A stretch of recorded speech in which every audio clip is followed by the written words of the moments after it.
নির্বাচনী সভার সঞ্চালক বিশ্বজিৎ মণ্ডল উপস্থিত আছে। আমাদের মধ্যে এসে উপস্থিত হয়েছে আমাদের ক্যান্ডিডেট রবিশঙ্কর বোস। গোবিন্দা স্বাগতম, গোবিন্দা স্বাগতম, গোবিন্দা স্বাগতম, গোবিন্দা স্বাগতম। আমাদের শ্রীরামপুর লোকসভা কেন্দ্রের स्वागतम स्वागतम स्वागतम गोविंदा स्वागतम स्वागतम स्वागतम गोविंदा स्वागतम स्वागतम स्वागतम गोविंदा स्वागतम स्वागतम स्वागतम गोविंदा स्वागतम स्वागतम स्वागतम। धन्यवाद।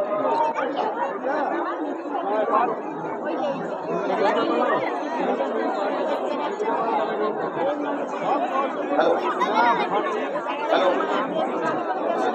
हेलो আপনারা অপেক্ষা করছেন। একজন হচ্ছে শ্রীরামপুর লোকসভা কেন্দ্রের আমাদের প্রার্থী। আপনারা সকলেই জানেন ভারতবর্ষের যে কয়েকজন অত্যন্ত প্রখ্যাত ব্যারিস্টার আছেন, যিনি বিদেশ থেকে পড়াশোনা করে নিজের কর্মজীবনে অত্যন্ত সফলতার সঙ্গে নিজের পেশায় কাজ করছেন এবং আমাদের নরেন্দ্র মোদীজির অত্যন্ত স্নেহধন্য রবিশঙ্কর বোস তিনি আমাদের মধ্যে এসে উপস্থিত হয়েছেন। আপনারা সবাই করতালি দিয়ে আমাদের গোবিন্দাকে একবার বরণ করে নেবেন। আমি জগৎবল্লভপুরের এই 4 নম্বর মণ্ডলের আমার যে মাতৃশক্তি, এই 4 নম্বর মণ্ডল এবং 3 নম্বর মণ্ডলের যারা এসছেন মা বোনেরা, সমস্ত মাতৃশক্তির কাছে আজকে আহ্বান করব। আমি গোবিন্দাকে অত্যন্ত দায়িত্ব নিয়ে অঙ্গীকার করতে পারি। আজকের এই মা বোনের উপস্থিতি প্রমাণ করে দেয় সন্দেশকালীর মায়েরা যেমন জেগেছে, তেমনি জগৎবল্লভপুরের মা বোনেরা যে জেগেছে, আজকের মাতৃশক্তির উপস্থিতি তার প্রমাণ আজকে হাজার হাজার মা এখানে উপস্থিতির মধ্য দিয়ে। আমি আজকে এই সভায় দীর্ঘ বক্তব্য নয়, শুধু 2-1টি কথা বলবো, কারণ আমি জগৎবল্লভপুরের এবং এই এলাকার বিভিন্ন জায়গায় প্রতিদিন সভা সমিতি মিটিং মিছিল করার সুযোগ পাই। আপনাদের সামনে দলের কথা বলার, আমাদের রাজ্যের এই সরকারের বিরুদ্ধে কথা বলার সুযোগ আমি পাই। আপনারা যার জন্য অপেক্ষা করছেন, যিনি বাংলার ছেলে, যিনি বাঙালি হিসেবে বিশ্বের দরবারে আমার বাংলাকে সম্মানিত করেছেন, সেই বাংলার আমাদের সকলের অহংকার, আমাদের সকলের গর্ব মিঠুন চক্রবর্তী, তিনি আর কয়েক মিনিটের মধ্যেই আপনাদের সামনে এসে উপস্থিত হবেন। আপনাদের সামনে তিনি দলের কথা বলবেন, বাংলার এই মমতা ব্যানার্জির বিরুদ্ধে তিনি বিভিন্ন কথা আপনাদের সামনে তুলে ধরবেন।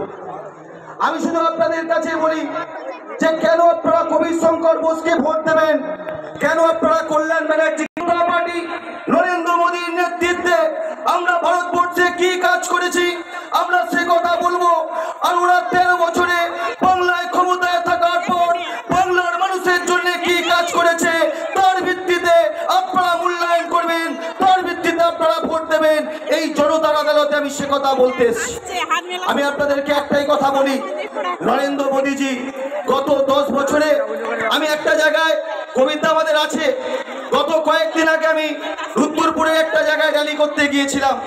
সেই র্যালি থেকে আমরা যখন আসছি তখন তৃণমূল কংগ্রেস কিছু গ্রামের ভবনকে সাজিয়ে সেখানে গোবিন্দাকে প্রশ্ন করে যে আপনাদের মোদী সরকার 10 বছরে আমাদের কি দিয়েছে। মমতা ব্যানার্জি 5 বছর 10 বছরে আমাদের 500 টাকা লক্ষ্মীর ভান্ডার দিয়েছে। আমি আপনাদের বলি, নরেন্দ্র মোদী উজ্জ্বলা গ্যাস প্রকল্পে যারা বিপিএল আওতাভুক্ত তাদের সবাইকে, এই এলাকার প্রত্যেকটা মানুষ আপনারা বুকে হাত দিয়ে বলুন, 300 টাকা করে 1130 টাকা একটা গ্যাস সিলিন্ডারের দাম ছিল। নরেন্দ্র মোদীজি 300 টাকা সাবসিডি দিয়ে 830 টাকা করেছে। আর বাংলার দিদিমণি একটা সিলিন্ডারে 400 টাকা পায়, 1 টাকাও কমায়নি। আমি আপনাদের কাছে প্রশ্ন করতে চাই, 500 টাকা লক্ষ্মীর ভান্ডার আর আপনার থেকে 1 টাকা কমায়নি গ্যাস সিলিন্ডারে।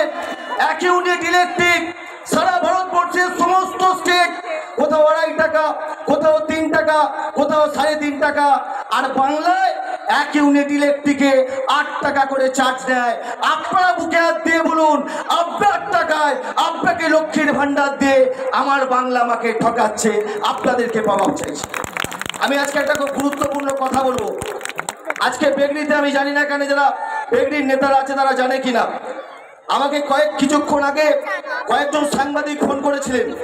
আমি মিডিয়াতে সাক্ষাৎকারও দিয়েছি। আমি কবিতার দৃষ্টি আকর্ষণ করব, কবিতা আপনিও শুনে রাখুন। আমাদের বেগড়ি অঞ্চলের সাখারদাই এলাকায় প্রাক্তন উপপ্রধান তৃণমূল কংগ্রেসের, তিনি চোর করে যেমন পুকুর ভরাট করছেন, ঠিক তেমনি ভাবে অনেক মানুষ আছেন যারা গরিব, যারা অসহায়, তাদের মাথার ছাদ চোর করে কেড়ে নিচ্ছেন। পুলিশের হুঁশিয়ারি সত্ত্বেও শুধু পঞ্চায়েতের ক্ষমতা আর তৃণমূল কংগ্রেসের ক্ষমতাকে সামনে রেখে এই সাখারদাই এলাকাতেও পুকুরকে জোর করে যেমন ভরাট করছে, প্রমোটিং করছে, মানুষের মাথার ছাদ কেড়ে নিচ্ছে। আমি কবিতাকে সামনে রেখে বলি, ভারতীয় জনতা পার্টি ঘুমিয়ে থাকবে না। শাহজাহান যদি কেউ হতে চায় তার কিন্তু জেল করাতে হবে।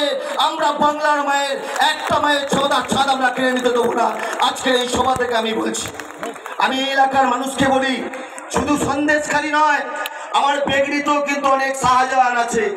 শুধু সন্দেশখালী নয়, আমাদের ডোমজুড়ে অনেক তৃণমূলের শেখ শাহজাহান আছে, যারা ডোমজুড়ে বেআইনিভাবে প্রমোটিং করছে, পুকুর ভরাট করছে। প্রশাসনের কাছে সুরজিৎ মন্ডল আছে এখানে, আমার 3 নম্বরের সভাপতি। ডোমজুড়ে একটা ভরাটকে কেন্দ্র করে বিএলআরওকে যখন কমপ্লেন করেছে, বিএলআরও ম্যাডাম বলছে এটা আমি জানি না। বললো কে জানে? বলছে জেলায় জানে। জেলায় যখন বলছে উনিও বলছেন আমি জানি না। রেকর্ডে পুকুর, সেই পুকুর ভরাট করছে। আমি মায়েদের কাছে করজোরে বলে যাই, আপনারা দয়া করে কিন্তু এই নির্বাচনে ভোটটা বুঝে সুঝে দেবেন। তৃণমূল কংগ্রেসের শেখ শাহজাহানরা পাড়ায় পাড়ায় গড়ে উঠেছে, এদেরকে তাড়ানোর ব্যবস্থা করুন। কবিতাকে একটিবার সুযোগ দিন। আপনাদের কথা দিতে পারি, নরেন্দ্র মোদীজি অত্যন্ত শ্রেয়ধন্য প্রার্থী। কবিতা যদি জয়লাভ করে তাহলে আগামী দিনে 1 কোটি মানুষ প্রথম দফায় সৌর বিদ্যুৎ, সেই সৌর বিদ্যুৎ প্রত্যেক বাড়িতে বাড়িতে অনলাইনে নরেন্দ্র মোদী করছে। ইলেকট্রিক বিল লাগবে না, আপনার বাড়িতে আলো জ্বলবে। ইলেকট্রিক বিল লাগবে না, আপনার বাড়িতে পাখা চলবে। নরেন্দ্র মোদী আপনাদের জন্য আনছে। মোদীজি যদি থাকে তাহলে একদিকে রাশিয়া, আর একদিকে আমেরিকা, আর একদিকে চীন, সকলকেই মাথা নিচু করে কথা বলতে হবে। কারণ আমাদের যিনি প্রধানমন্ত্রী সেই নরেন্দ্র মোদী, যাকে আমেরিকার প্রেসিডেন্ট ফোন করলে পা কাঁপে না।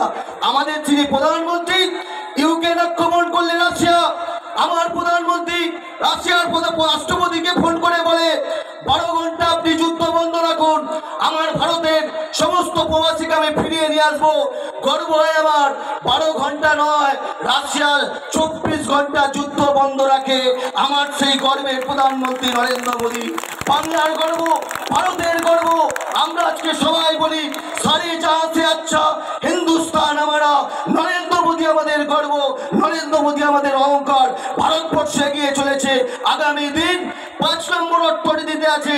শুনে রাখুন, তৃণমূল কংগ্রেস আপনারা শুরু করেছিলেন 11-এ 1,86,000 কোটি টাকা দেনা নিয়ে, আর আজকে 2024 5,87,000 কোটি টাকা দেনা। আপনার ঘরে যে সন্তান জন্ম নিচ্ছে তার মাথায় 50,000 টাকা দেনা।